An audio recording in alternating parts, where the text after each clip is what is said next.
Alors, merci de m'avoir invité aujourd'hui. C'est une conférence très intéressante pour nous et aussi pour moi comme diététiste qui a un intérêt spécifique sur les compétences culinaires. Alors, aujourd'hui, je vais vous parler un petit peu de nos recettes au niveau fédéral et je vais vous donner un petit aperçu de qu'est-ce qu'on fait et un petit peu du futur en termes de compétences culinaires. Alors, on va parler de 3 rapports entourant les compétences culinaires et j'ai amené des cartes postales dont vous pourriez vous les procurer à notre table à l'extérieur.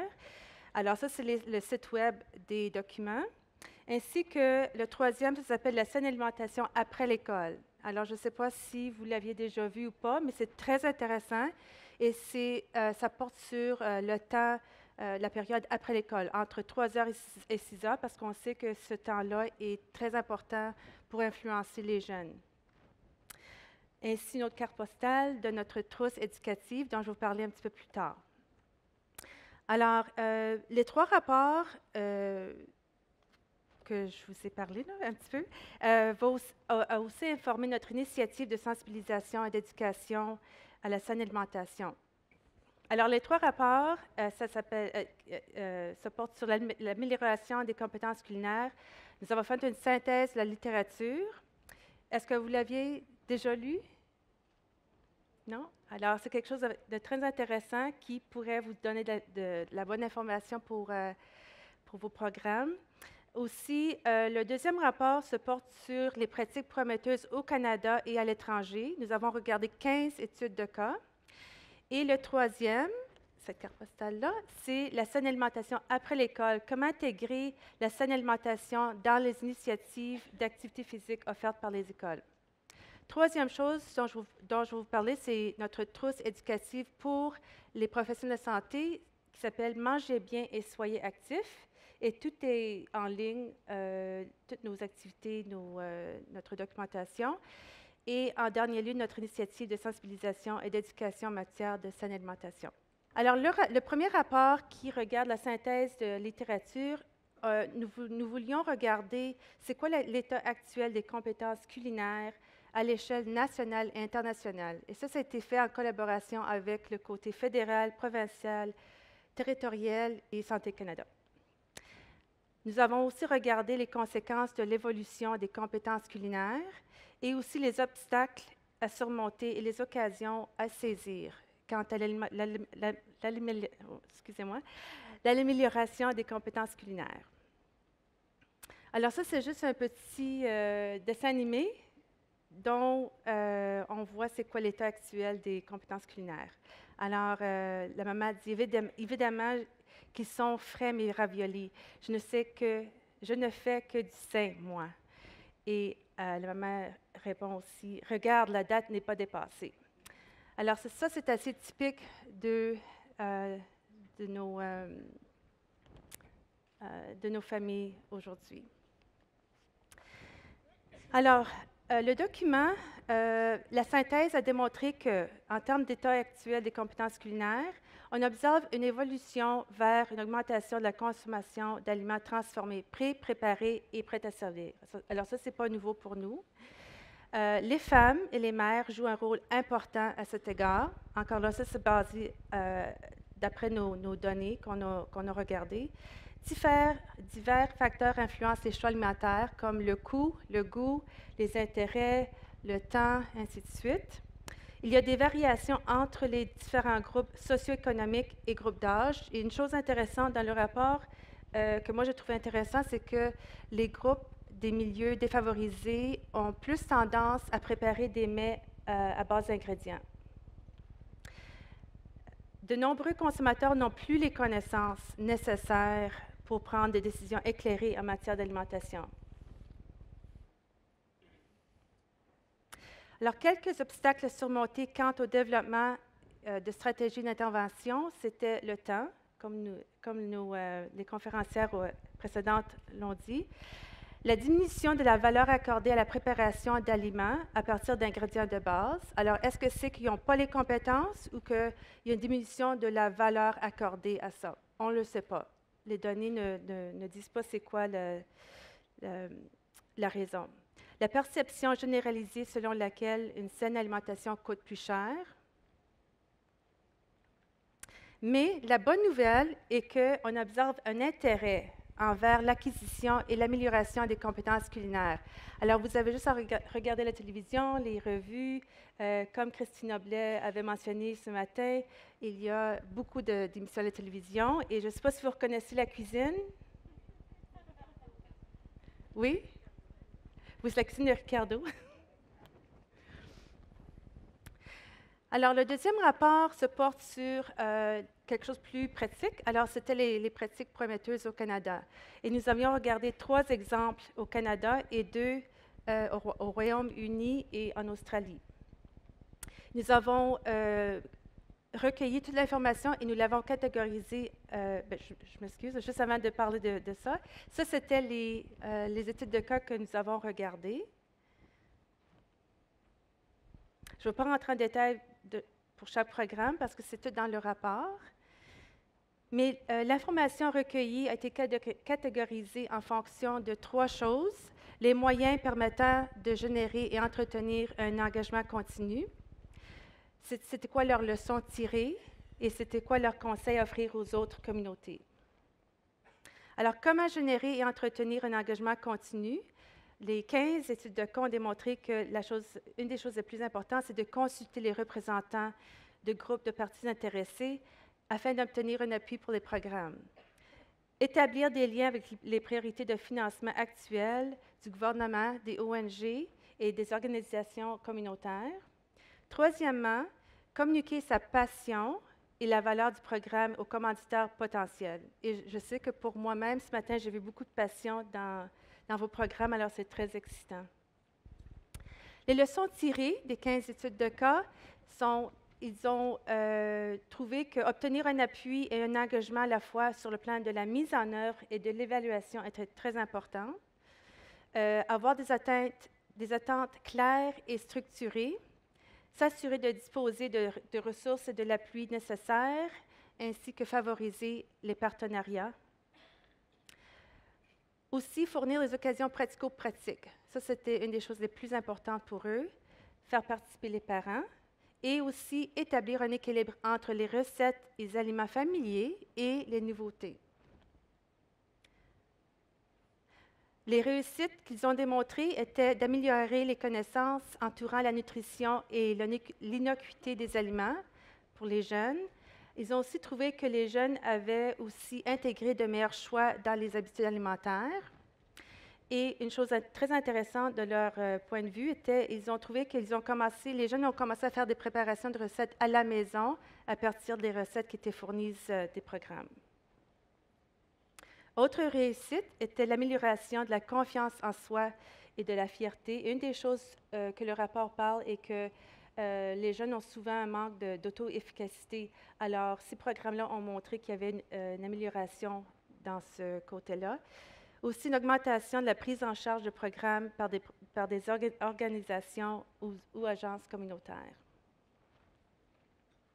Conseil à offrir aux autres communautés, de ne pas réinventer la roue, commencer lentement et augmenter graduellement, tenir compte des intérêts des participants et de ceux des parties intéressées et permettre une certaine flexibilité lors de la mise en œuvre du programme. Alors ça, c'est le 3e rapport qui parle de la saine alimentation après l'école. Et encore là, ce rapport-là a été fait avec les provinces, les territoires et le niveau fédéral. Alors, on a regardé 4 études de cas. Nous avions des critères assez spécifiques et nous avons recherché des programmes qui étaient innovateurs ainsi que qui répondaient à nos critères. Alors, les 4 que nous avons choisis étaient de Terre-Neuve, Ontario, Ohio et la Californie. Encore là, les leçons tirées étaient quelques leçons tirées sont servir de collation composée d'aliments et de boissons sains, ou au moins les encourager à les consommer. C'est sûr que ça, c'est important de suivre les lignes directrices nationales en matière d'alimentation, ainsi que les politiques scolaires. Offrir des activités amusantes et pratiques, non formelles et faciles à mettre en œuvre. Et surtout, mettre l'accent sur les comportements alimentaires et les compétences culinaires, comme les jeux, démonstrations et ainsi de suite. Et ils ont trouvé que le plus qu'ils engageaient les jeunes à couper les carottes, à cuisiner, à suivre la recette, le plus que le programme avait un succès. Autre leçon, avoir recours au personnel formé qui valorise le programme et se sent compétent quant à la mise en œuvre. Établir une communication avec les foyers, encore là, engager les parents et obtenir la participation des parents. Évaluer les programmes en fonction de résultats réalistes en tenant compte de la durée et de l'intensité des interventions. Alors, ces trois rapports-là ont fondé la base sur notre initiative dont nous sommes en train de travailler présentement, mais nous avons commencé en 2010 et l'initiative avait commencé avec une collaboration, encore là, avec le ministère fédéral, les ministres fédéraux, provinciaux et territoriaux, mais ainsi que les ONG. Et ensemble, ils ont trouvé qu'on doit commencer à faire quelque chose sur les compétences culinaires. Et alors, l'initiative a commencé en 2010 et la fondation, c'était le Guide alimentaire canadien. La phase 1, je ne vais pas rentrer en détail avec toutes les phases, parce que c'est vraiment la phase numéro 3 qui se porte sur les compétences culinaires. Alors, la phase 1 la phase 1 était sur l'étiquetage nutritionnel. Phase 2, réduction du sodium. Et phase 3 était sur la saine alimentation et le poids santé. Pour supporter cette phase et pour supporter aussi d'une façon positive, au lieu d'appeler notre phase 3 poids santé, nous adressons les compétences culinaires. Parce que nous espérons, en s'adressant aux compétences culinaires, que nous pouvons adresser les autres préoccupations, mais c'est aussi d'une façon, c'est des messages positifs que nous pouvons employer pour les Canadiens. Alors, ça, c'est un cadre utilisé que nous utilisons pour illustrer les associations entre les compétences culinaires, la nutrition, le poids et la santé globale. Alors, c'est sûr qu'on n'a pas beaucoup de données probantes qui démontrent si on a des bonnes compétences culinaires, on a un meilleur poids corporel ou un meilleur poids santé ou on a une meilleure santé globale. Mais par contre, nous savons qu'en ayant des meilleures compétences culinaires, on a une forte évidence d'une association directe pour la nutrition et les compétences et les comportements alimentaires, qui aussi a une forte évidence d'une association directe sur le poids corporel et santé globale. Alors, indirectement, nous espérons, en mettant l'emphase sur les compétences culinaires, que nous pouvons faire quelque chose de bien avec le poids santé et la santé globale. Alors, quand nous avons commencé tout ça, nous avons dit, c'est quoi la définition de compétences culinaires? Et ça, c'est très, très difficile parce qu'à travers le Canada et au monde, on n'a pas une définition de compétences culinaires. Alors, quand nous avions fait les rapports, nous avions choisi la définition de Pat Vanderkoy de 2010, et la définition est dans les rapports si vous voulez le trouver, mais c'est ça une partie de sa définition, c'est que les compétences culinaires incluent les éléments suivants: les connaissances, alors la littératie en nutrition, le guide alimentaire canadien, l'innocuité des aliments, ainsi de suite, la planification, et c'est là où est-ce qu'on est rendu maintenant. Nous allons travailler sur la planification parce que nous pensons que nous avons déjà fait beaucoup sur les connaissances et nous l'avons tous fait, et c'est sûr que c'est important qu'on commence avec les connaissances, mais l'étape vraiment importante, c'est la planification. Comment planifier? Alors ça peut inclure comment planifier les repas, comment planifier vos achats à l'épicerie, ainsi de suite. Alors nous avons développé des messages de planification en fonction de 3 environnements: la maison, l'épicerie et à l'extérieur de la maison. Alors, il se peut que vous aviez déjà vu des messages dans le coup de pouce, à la télévision, dans les revues, dans les sites web, mais si vous voyez des messages de planification, c'est ces messages-là. C'est sûr qu'au niveau fédéral, nous ne pouvons pas rentrer en détail parce qu'il faut qu'on développe des messages assez généraux qui vont toucher tous les Canadiens et Canadiennes. Et les messages seront utilisés dans les fiches d'information, lors de promotions dans les médias, et dans notre contenu web, mais aussi dans le contenu web de nos partenaires. Alors, nous avions aussi décidé d'avoir des thèmes saisonniers pour le rendre plus intéressant. Alors, au mois de mars, qui est dans quelques semaines, vous allez commencer à voir de la publicité sur des messages de planification qui ont été testés, qui se portent sur les compétences culinaires niveau planification pour la maison et à l'épicerie. L'alimentation estivale, qui vont être des messages que vous allez commencer à voir au mois de juin. Le retour à l'école ou au travail au mois de septembre et les saines résolutions du Nouvel An au mois de décembre. Une chose que j'ai oublié de vous dire, c'est qu'il y a un rapport qui va sortir bientôt. Il est déjà préparé, mais on est en train de le faire traduire. C'est Measuring the Food Environment. Il n'a pas encore été traduit, mais c'est mesurer l'environnement alimentaire. Alors, on est très excités de voir c'est quoi les données probantes dans ce rapport-là. Alors, comment allons-nous transmettre nos messages? Nous avons une variété de canaux de sensibilisation. Nous avons des partenaires des médias, des relations publiques, des intermédiaires comme vous, nos partenaires provinciaux et territoriaux et les ONG.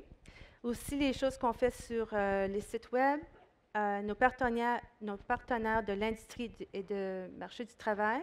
Oh, je m'excuse. Les partenaires de l'industrie et du marché de détail, ainsi que nos régions de santé Canada.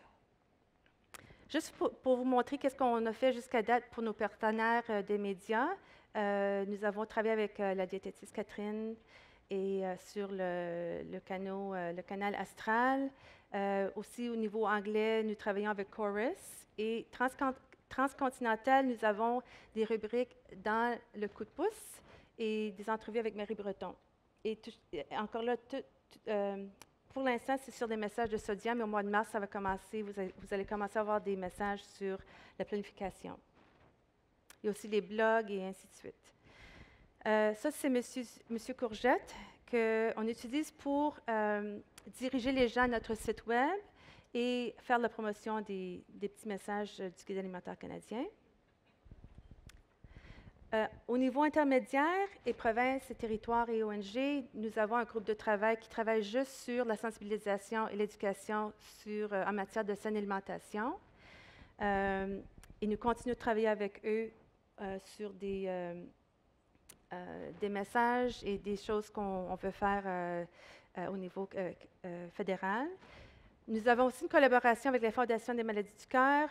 Nous avons participé en ayant une page dans leur calendrier et nous regardons à d'autres projets avec eux prochainement.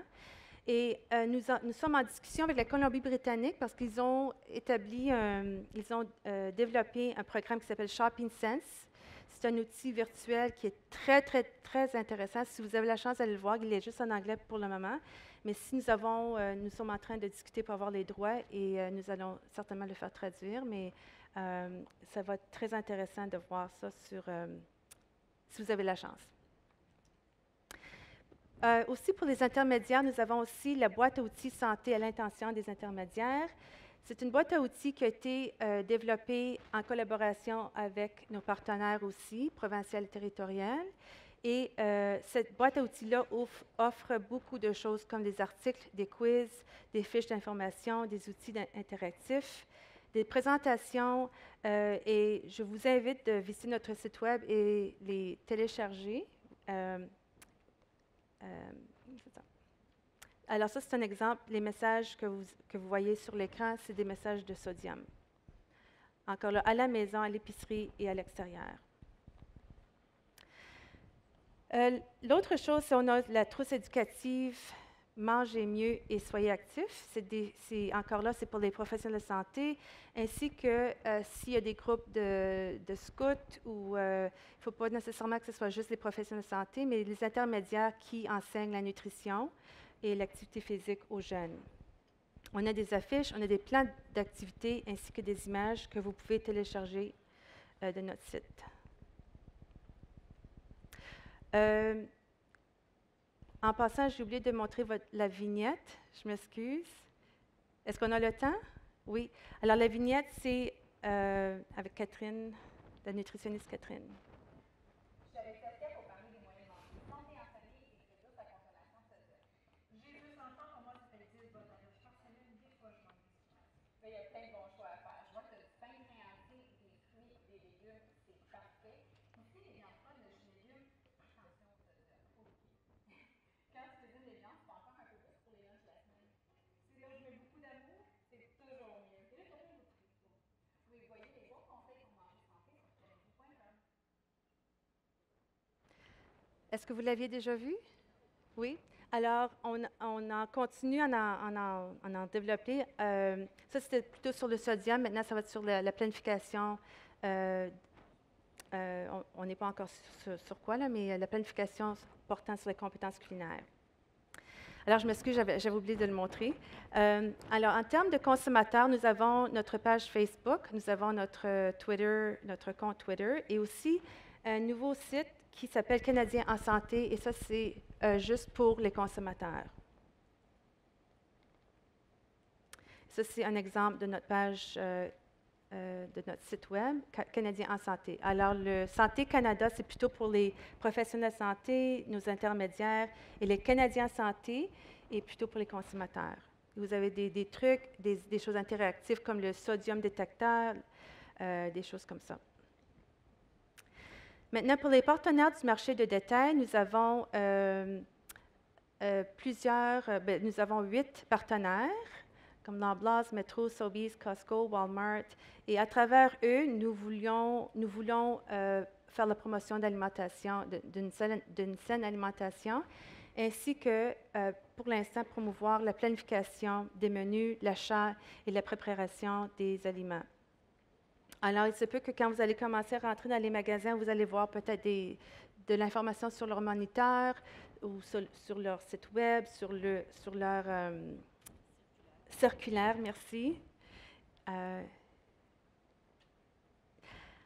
Et en dernier lieu, j'ai oublié de vous dire aussi que, en termes de données probantes, nous sommes en train de faire, nous avons je pense que c'est 12 questions sur les compétences culinaires que nous allons demander aux Canadiens.